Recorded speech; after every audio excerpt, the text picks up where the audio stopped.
The Colonial Readiness Initiative, developed with the mandate of planning a balanced approach to colonization that provides long-term sustainability in the face of present unknowns now found throughout the galaxy.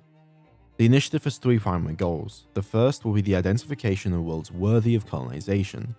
The second is the distribution of existing and future assets to new colonies, and finally, the creation of a unified military command. These goals, once met, should meet the mandate of the program and ensure safe and prosperous colonization. The first is the formal establishment of a colonial catalogue database, which will identify worlds and put them into categories based on priority to be colonized according to the needs of the state. The second will involve the creation of the minimum provisional allocation, or MPA. This will set a standard level of allocated resources to any new colony. These assets will be provided by law to these colonies and will ensure each world can support military and commercial assets for both security and prosperity. The allocation is broken into three constituent parts: installations, logistical support, and military assets. Each colony will be provided with 25 maintenance facilities and a single spaceport. This is enough to support 25,000 tons of military assets, and will allow each colony to host one light patrol craft while also allowing survey ships to overhaul, refuel, and rearm. To support such craft and keep the colony apprised of incoming threats, 10 deep space tracking stations will also be allocated. Many colonies will not immediately be habitable and will require infrastructure. This will be provided as needed, but the aim will be to give around enough infrastructure for 10 million citizens. Regular shipments of fuel, supplies, and ammunition will also be needed to upkeep ground-based infrastructure. This will have to take into consideration current production to not create a shortage within Prometheus. The minimum allocation for fuel is 1 million litres and 500 maintenance supplies. This is per annum, and the level of allocation should be enough to support the needs of the colonies while not bankrupting the state. Currently, across the Prometheus system, only 30 million litres of fuel are harvested per year, while 16,000 maintenance supplies are built in that same period. This is woefully inadequate for further allocations than the current minimum allocation that has been recommended. Making use of those supplies, however, are the military assets being assigned. Both to protect the space around each colony, we have created a new design. It is the Shrine class light patrol craft. Its purpose is the protection of the immediate space near a colony at a very low cost. While being far less capable than a destroyer in terms of pure combat power, it is more than adequate to provide both policing and system defense, and it will be an integral part of a new naval force, the newly established Colonial Navy. The design specifications themselves reflect this, sitting at 8,500 tons with a cost of under 1,000 build points and a complement of 225 crew members. This relatively light footprint should allow the allocate logistical support to keep a Shrine-class vessel in orbit for around 10 years. To physically defend the colony, it features 20 size 6 single-use missile tubes, a single 15cm light laser, and 2-point defense guns. This is a relatively large punch for such a small volume, and while it is not expected to leave the colony, it will be defending it. So, it has also taken up the task of dealing with the sensor and information side of system defense. This will be performed through a new buoy launch system, which will provide sensor information around jump points and key places of interest within the system. On the ground, the newly created Colonial Guard is tasked with defending the colony. As part of the minimum provision, an infantry division of 10,000 men or 100,000 tons will be dispatched to reach new colony. These forces act independently and are large enough in terms of a ground presence to fend off very large levels of force concentrations once they have been fortified. With so many forces now being assigned to these colonies, new academies will have to be created on Prometheus, which will coincide with the construction of the new Colonial Guard for safeguarding colonial space. Finally, the third goal, the creation of a uniformed colonial army, which will take over all protection duties for planets within Prometheus and outside of the Prometheus system. This army will be made up of assets provided by existing planetary guard forces. It will also be provided with additional funding and resources to help expansion efforts go smoothly. Colonial forces will be garrisoned based on sectors of space. The 1st Army Corps will be assigned to a given area of space or an important system, then each colonized world with a population will have an army division redirected under the minimum provisional allocation. They will then work within that army core system, and it will be headquartered, the army core, at one of the most important colonies in the system or in the region of space. These colonial forces will be an extremely important part of security, and with the uniformity of the army, it should ensure that the current planetary defense forces and system defense forces that are inadequate will actually become somewhat of a proper threat that can be built upon to create a formidable fighting force. Hello and welcome back to Aurora 4X after that little bit of an introduction, well, long little monologue, I would say, of kind of getting us up to speed on what we're going to be needing to do to effectively colonize both safely and quickly. Now, one of the things that I did see in the last episode's comments, which again, thank you guys for the support, is the concern about the safety of our ship crews.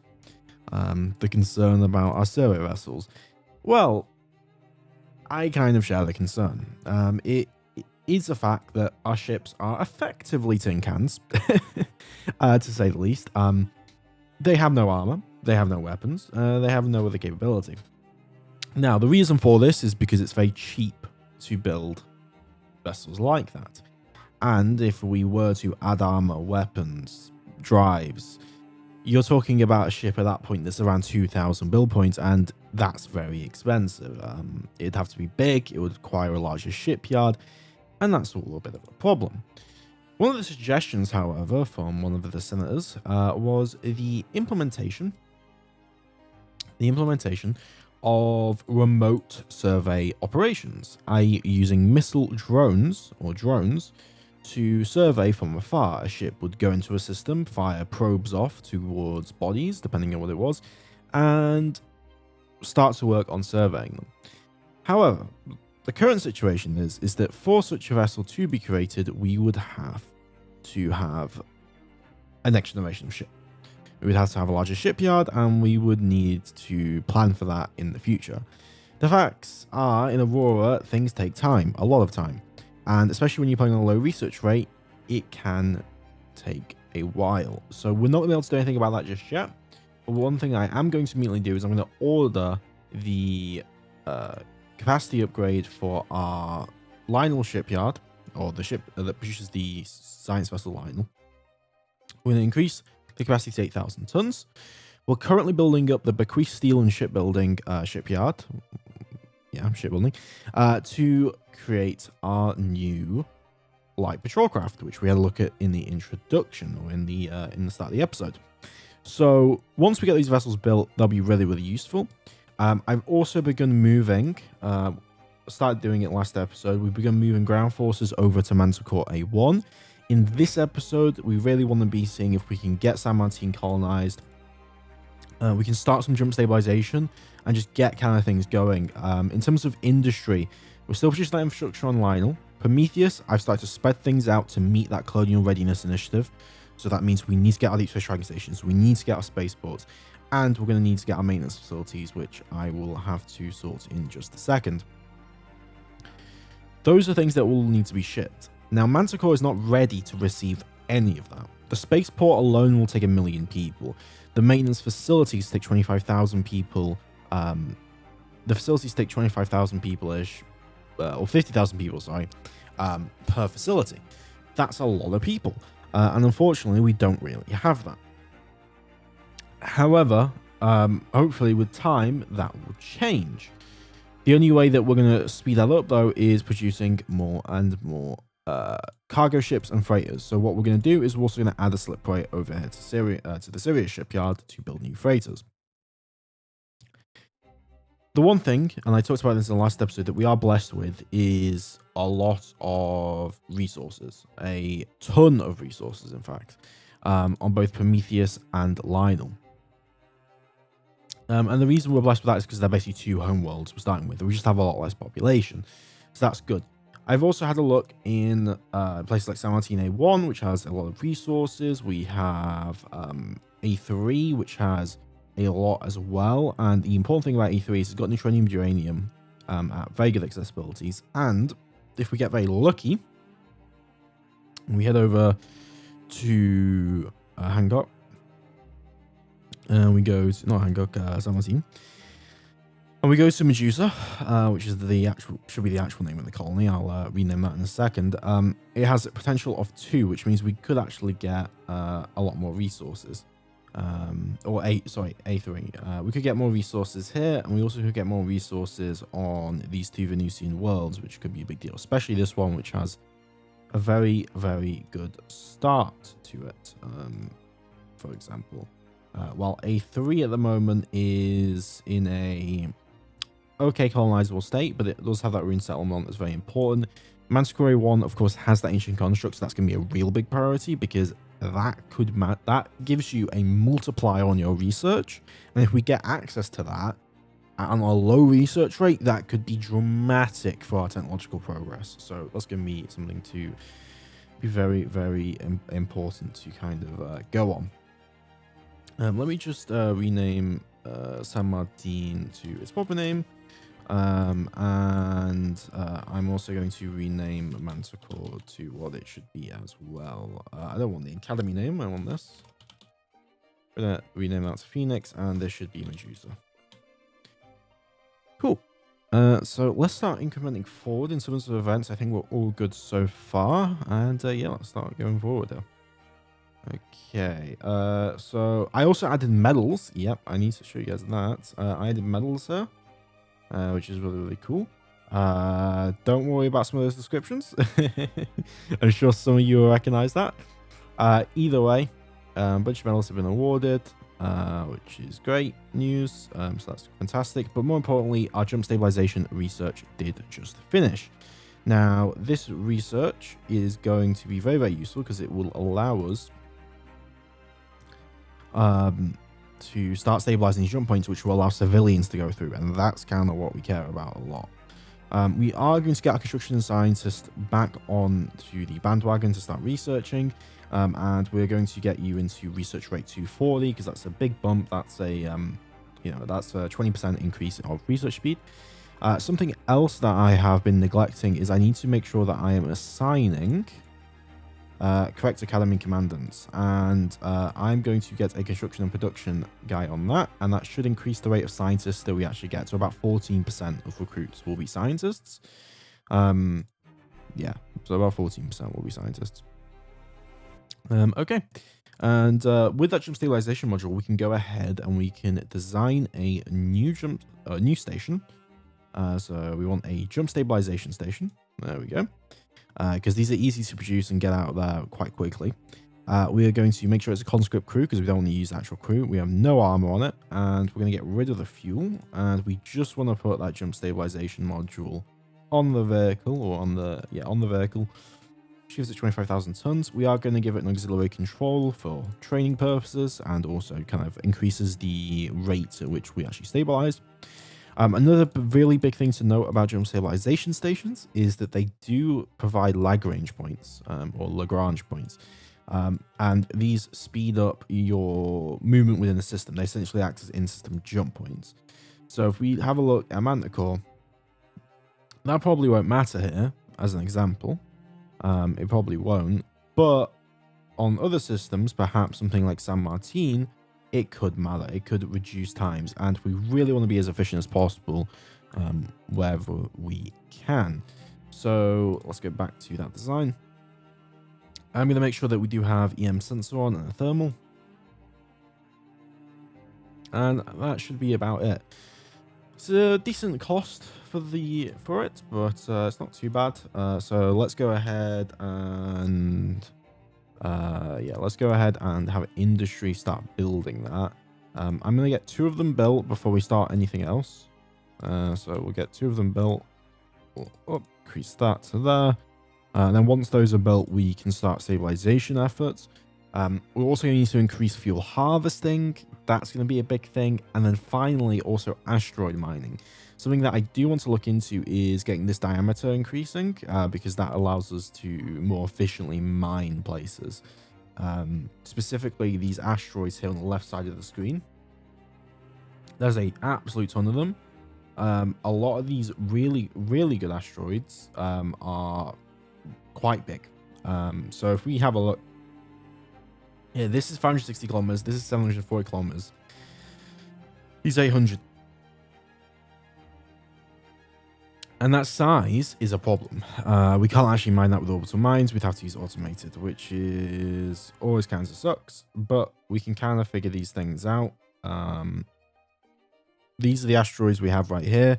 I will do some work probably off screen once we have enough production to start producing more orbital mines to start screwing around with that.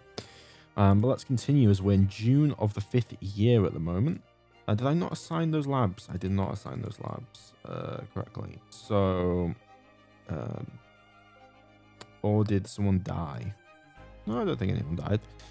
So yeah, we can increase diameter. Again, I think research rate is what I want, so we're going to get that underway. Actually, we currently have mining production being researched. Let's just have one scientist be focused on that, so we're going to reallocate those laboratories there.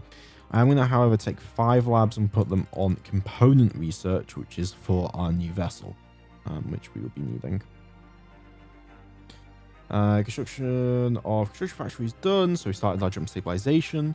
That does now put Prometheus at a total of 300 construction factories, which produces 3,670 BP, which is not that much, but it's definitely better than it was. What governor do we currently have on Prometheus? Not a very good one. Can I get a production governor? That's big. That's a 25% buff to production rate, which should massively get things going for us. In terms of our survey ships, I do want to check some things because I did note a bit of a concern in terms of our logistics report. We have the hurricane and the hailstorm need to get the hell back to port before something happens. They're cutting it a little bit too close for my liking. So we're going to get these guys back to the colony as quickly as possible. You need to begin your overhaul as well, and then resupply once you're there and get back. If we have a look at the galactic map, we currently have obviously the jump points in Zanzibar, which we're really focusing on right now, San Martin and the Cotton Hancock. One thing that I saw commented in the last episode was that Zanzibar being a black hole and being so close to Prometheus and having so many jump points could be a massive boon. We could essentially funnel all of our economy through Zanzibar. We could fortify it and protect it, and then we could use that to colonize from outside. Of course, it depends on how good the systems are through that jump point and what threats we might have to deal with, because that also could be a big liability. So we're going to have to keep that in mind. So yeah, let's continue to increment along. I would like to go over to the Zanzibar system. Yeah, here are all our ships currently surveying. The Whirlwind, I think it just finished its overhaul. It did. Let's get that refuel resupplied, and we're going to have that head over to Zanzibar, and let's have it explore that jump point. And that'll be 111 days. It's quite some distance to get to Zanzibar, unfortunately. And the only way we're going to improve that, travel time is obviously researching. So if we go over to Lionel, we're currently in the process of obviously researching pebble bed reactors to get access to nuclear gas or nuclear pulse and nuclear gas core. We've really got very unlucky on our power and propulsion research compared to like our science and fire controls. So that's really kind of hampering us, unfortunately. We discovered a new jump point over in Hancock, which is interesting, but not really that important for me. We just built the first Amphitrite class jump stabilization station, which is great news. If we head over to Prometheus, obviously we have some Manticore and Basilisk. We're going to immediately start on the Manticore side of things. I'm going to put this under minimal extraction for now, which will be under this tug. We also have another freighter available here, which I will get to in a second. So we can start tugging. We're going to tug this over to Manticore. Shouldn't take very long. And yes, we do have a freighter, which I will detach, and I will then assign over to the Merchant Marine. We will rename this the Cargo Group 3. And what are we going to move with this? Well, we can start to move deep space tracking stations. We can start to move a spaceport. These are both things that I don't really want to do right now from there. We can move a spaceport here, which is a decent idea. Also, deep space tracking stations. We have 17 of them. They don't require like personnel or anything like that. We can move 3 of them at a time. So we're going to load those up. We're going to head over to Manticore and we're going to then unload them, and then we're going to head back to Prometheus and we're going to refuel, resupply. We're going to repeat this 2 times because that'll move 3. On the final time, I want you to load a deep space tracking station max 1, make the trip again to Manticore, unload it on Phoenix, and then head back and refuel, resupply. So that'll take 1,000 days, or approximately 2.5 years.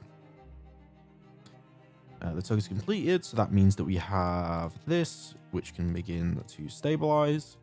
So we'll start stabilization over on Manticore. We do need a commander here, and we will get a production commander because that will actually improve the rates. There's a bunch of commanders I actually need who aren't assigned correctly. I don't know why their automation has not been done, because I do remember doing this at the very start. Let me just sort that out. Yeah, that's all good. And then those have all been assigned, which should improve things and also give them jobs to do, which is more important. Repairs have been carried out. Yeah, we just had an issue where one of the jump drives, thankfully he's in Prometheus before the jump drive had an issue. This is a note. We may want to create a block 2 version of the survey vessel, which is probably what we're going to do. Is we're going to create a block 2 with access to launchers and also more maintenance supplies, but it'll be bigger. And so we're going to need to uprate the jump drive, which could be pretty costly, to be honest. Hurricane, I think, have you finished your duty? No.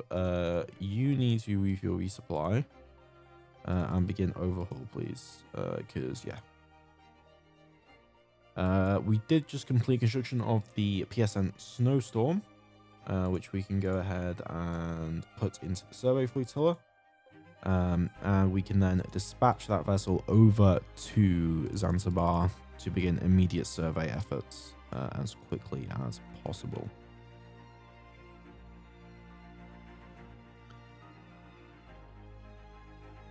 Just finished the Amphitrite, and then we've started construction on all the other things. So we'll get our tug to begin moving that jump stabilization station over to Basilisk to begin surveying on that side of things. Well, not surveying, establishing a jump point gate. Okay, we have the Cyclone and the Rainstorm, who we are also going to assign up. So that brings us to a total now of 12 survey vessels, which is a lot. I feel like we don't really need any more after this for now. I'm going to slow it down and be a little bit more cautious. Yeah, I'm going to slow down and be a little bit more cautious. And we're going to look at upgrading the existing fleet. Instead of building new ships and getting that shipyard built up more before we do anything else. Let's head back over to Zanzibar and have a look. We discovered the system of Quintin. Okay, interesting. This is from Zanzibar. Not very interesting. Yeah, not very interesting. 2 planets, 2 moons. Not much to say, really. What was that? So just good conduct metals. That's good. And looks like the first ground forces have arrived on Phoenix. So the 49th Infantry Brigade Combat Team has arrived. And that's a very, very temporary solution at the moment, because we don't yet have a full army to send. Unfortunately, we're kind of locked down. Speaking of, we're going to rectify that situation. So what I'm going to do is, so we obviously have the Army Corps, which is like this, which is with the infantry divisions. We are going to need 3 infantry divisions, or 4 infantry divisions, and the Army Corps. So we're going to immediately start construction of another Army Corps to get them built, and then we'll dispatch that over to Manticore as quickly as possible. When are we getting people over to Medusa? Let me have a look. Wait, do we have infrastructure on Medusa? No, we don't yet have infrastructure on Medusa, but we are... No, it was this establishment group. Yeah, okay. That's what I mean. So they are a little about to be there. We will dispatch the Sirius to San Martin then, and get them to sort that out. Also, I need to rename this to not Medusa, because that will confuse me. So then we'll get the colony ship to load up people. The problem is 60 people is too little infrastructure to support what I need to support, and so I can't really do that, unfortunately, just yet. And now we can begin the stabilization of... Yeah, we can begin stabilization there. Wait, did I took the wrong one? Oh my god. Well, that's that captain's getting fired. And that's gonna slow us down a bit. That's the problem. Oh, our power and propulsion scientist has actually gotten a lot better recently. Yeah, it's gone to 13%. That's massively good. Like really, really good. So that's fantastic news. And there we go. The tug actually did its job, so that can begin stabilization there. Asteroid 30 has extended to 4 mining companies, so that's good news for that. They're going to start mining resources, which we are always going to take in and have them ship over.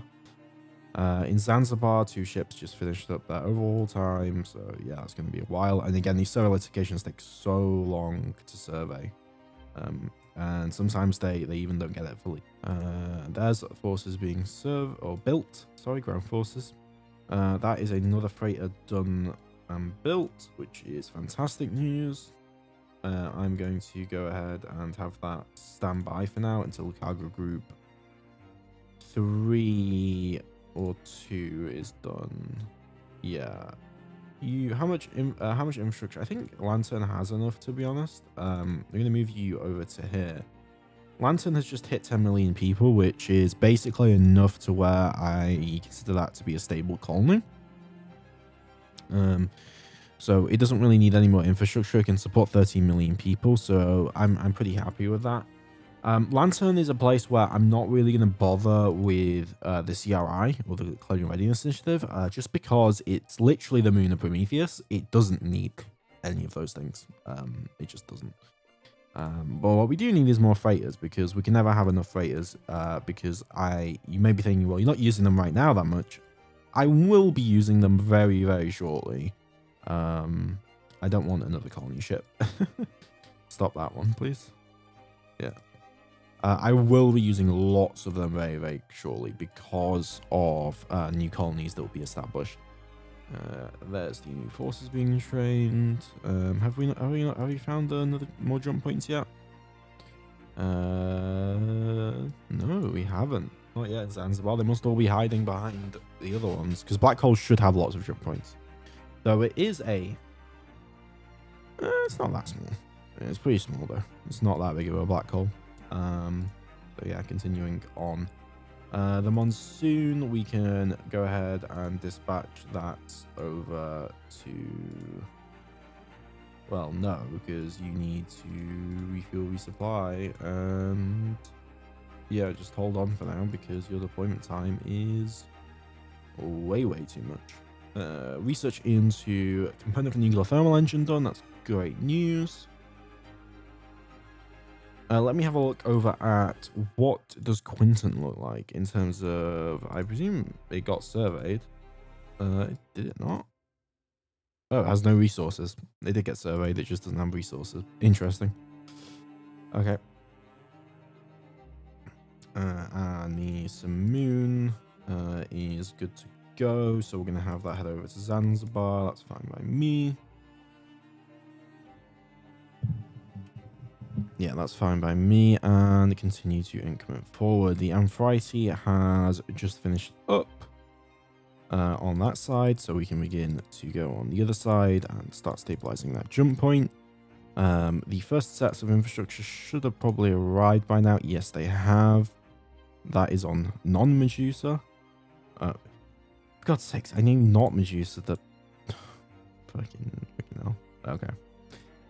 Well, we'll get to that colonization in a bit. That's a goddamn issue. These extraction stations are starting to arrive over here at Phoenix, which is fantastic. Fine control research being completed. The Amphitrite over on the other side is nearly done. And that will definitely open the way a lot for us once that stabilization starts occurring.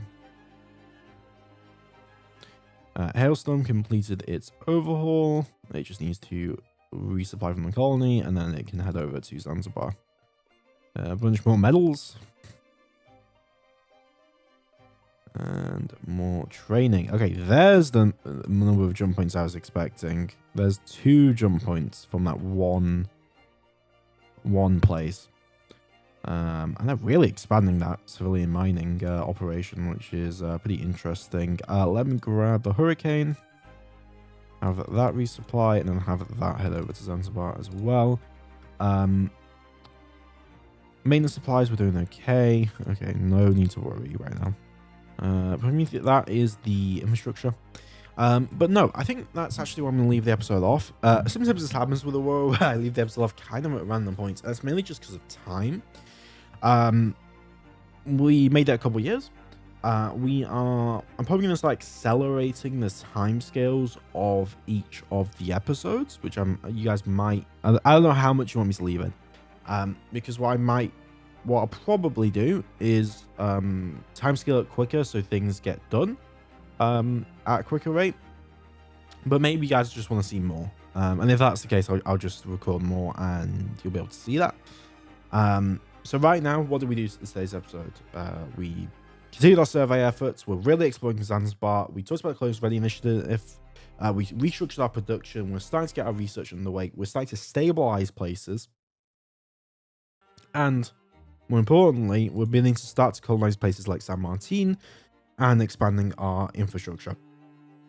I'll see you guys next time. Please like, comment, subscribe. Big thanks to all the members who are still with me.